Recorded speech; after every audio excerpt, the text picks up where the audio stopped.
वबरकातुहू। दोस्तों, इस वक्त एक स्पेशल न्यूज़ 2 से 3 मिनट की है जो मैं आपके सामने पेश करना चाहता हूँ।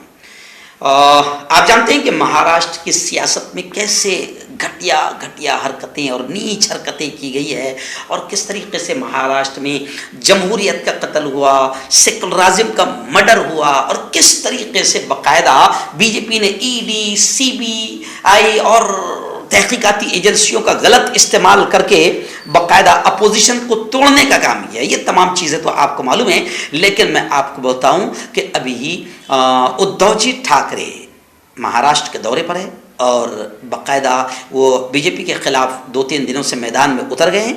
उद्धव जी ठाकरे ने फडणवीस के लिए एक लफ्ज़ इस्तेमाल किया और उन्होंने नागपुर में फडणवीस को नागपुर का कलंक कहा या नागपुर पर कलंक कहा, जो भी है, यानी फडणवीस को कलंक बताया, जिस पर बीजेपी काफ़ी तिलमिलाई। जी हाँ, और उद्धव ठाकरे ने जो दूसरा जुमला कहा है वो बड़ा खतरनाक है। उद्धव ठाकरे ने कहा कि जैसे अफजल खान के वक़्त, जो भी है, अब ये जुमला ये उनका जुमला है, जैसे अफजल खान के वक़्त तब्दीली मजहब के लिए डराया धमकाया जाता था।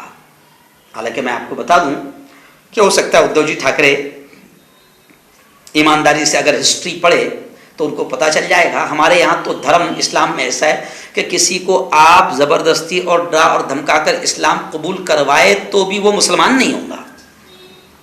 कुरान पाक की एक आयत है, ला इकराह फिद्दीन।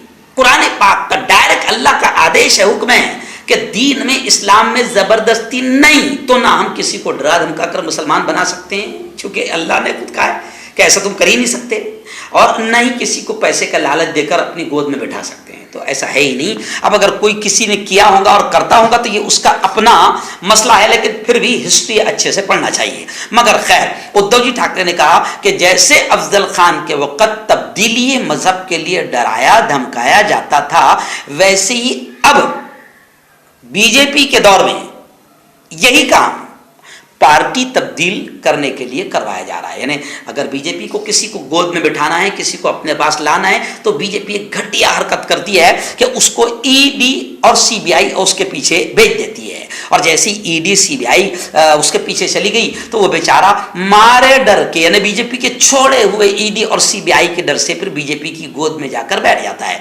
नरेंद्र जी मोदी का हो जाता है। और फिर उद्धव ठाकरे ने एक और जुमला कहा कि अब पहले वो शख्स, जैसे अजीत दादा पवार के बारे में फडणवीस ने क्या कहा था, अजीत दादा पवार ने कि अगर हमारी पार्टी आ गई तो भाइयों बहनों अजीत दादा चक्की पीसिंग, यानी उन्होंने कहा था कि जेल में चले जाएंगे।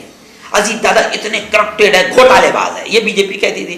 लेकिन जैसे ही अजीत दादा अपनी पार्टी में आ गए, अपने समर्थन में आ गए, अपनी गोद में बैठ गए, तो फिर अजीत दादा नो चक्की पीसिंग, फिर अजीत दादा मंत्री, अजीत दादा उप मुख्यमंत्री, अजीत। तो उद्धव ठाकरे ने कहा कि कमाल की बात है कि बीजेपी पहले किसी को करप्टेड कहती है, किसी को घोटालेबाज कहती है, जी हाँ, और फिर उसके बाद में अगर वो बीजेपी के गोद में आ गया तो बिल्कुल वो ऐसे गुनाहों से पाको साफ हो जाता है जैसे वो आज ही मां के पेट से पैदा हुआ है। और फिर वो कितने भी हजारों करोड़ और लाखों करोड़ का घोटालेबाज हो, अगर बीजेपी में आ जाता है तो फिर वो बीजेपी उसको मुकद्दस बना देती है, पवित्र बना देती है, और फिर वो इतना पवित्र हो जाता है कि फिर वो मुल्क में मंत्री बन जाता है, फिर सारे पाप उसके धुल जाते हैं।